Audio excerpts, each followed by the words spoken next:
Alright, so we're going to put a chamfer along the top ends and the bottoms. Just a very slight one on the bottom, a little bit more substantial one on the top, just to add a little decorative touch to the footboard. So the best way that I've found to route this without getting any major tear out on the ends is to add a piece of wood to the ends to prevent the tear out on the end. Since this is ingrain, this is a rather, well, I wouldn't say dangerous, but it is a little bit more risky of a cut, with a little danger in there, but not as much. It's just, so be careful with this. What I did with mine was I turned my router. I've got a variable speed router. I turned it way down, and with that and the addition of the backer board there, it should be much safer with no clean out. So it's going to take a little bit longer because I'm going to have to move the block along as we go, but at least I know I'm not going to get any tear out.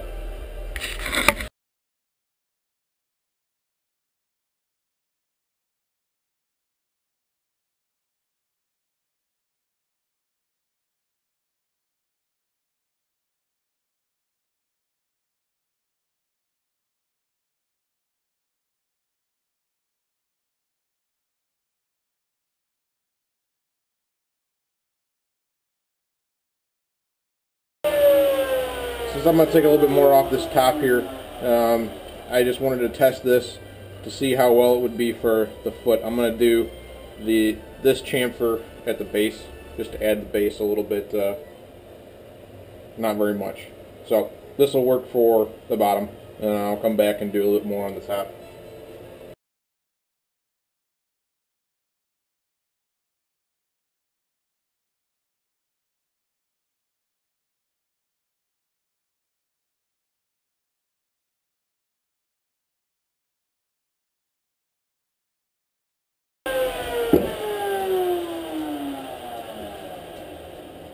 Alright, so there's the leg, the foot.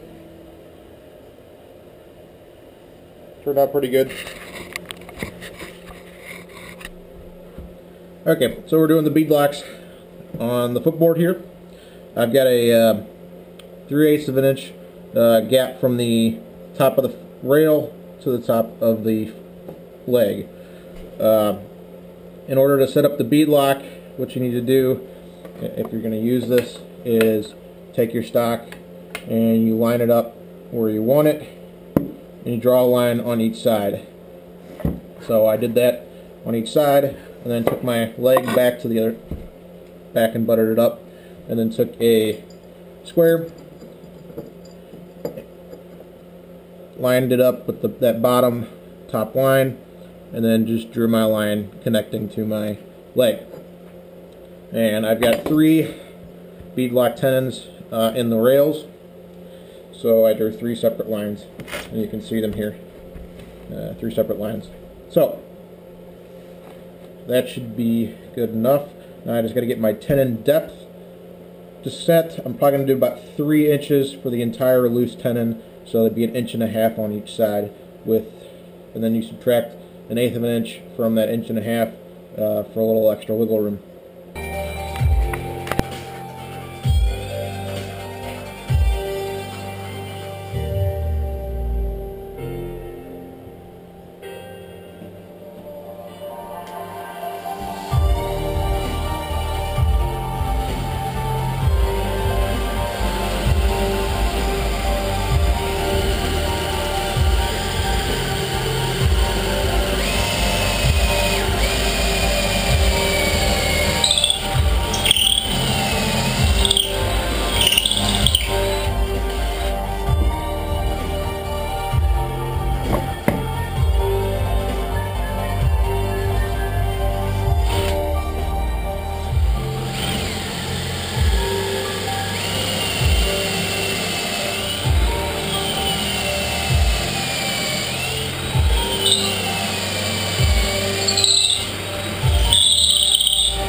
convenient to sit on your couch with one click.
All right, here we go. First piece test fitted, and it's nice and tight. You can hardly see any line in there, and once you get some stain or some lacquer on there, you won't be able to see it. It's nice and straight, so it looks good. Hey everybody, so this is the end of the footboard video. I want to apologize, I forgot to record the glue up. That's a beginner's mistake on the video recording.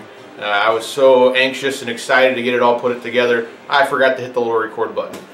So behind me you can see it all put together. I've already got the stain on it and one coat of finish.